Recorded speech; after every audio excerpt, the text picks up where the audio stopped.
Good morning, everyone. Thank you for joining us today. My name is Daniel, and I am the project manager of Profession Research. Today, we will be presenting the market research finding for the new skincare product development. We will cover market trends, customer insights, competitive analysis, and proposed marketing strategies. Excuse me.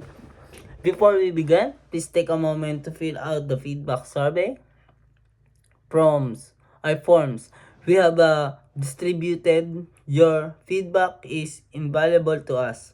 To start, let's take a look at the current market trends in the skincare industry.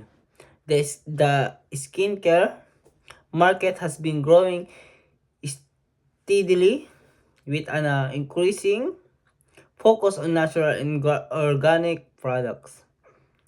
Consumers are becoming more conscious about the ingredients in their skincare products and learning towards brands that offer transparency and sustainability.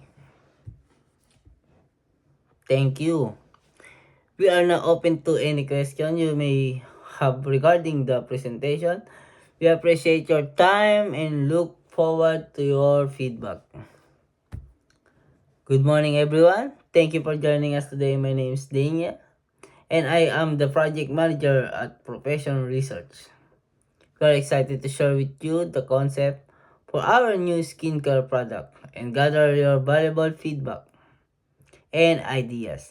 Before we begin, please take a moment to fill out the feedback survey forms we have distributed. Your input is incredibly important to us.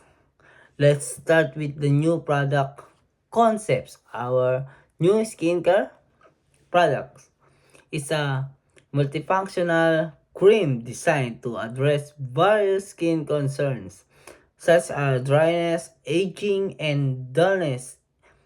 It is formulated with natural and organic ingredients, ensuring it is safe and effective for all skin types. Thank you. We are open to any questions or additional feedback you may have.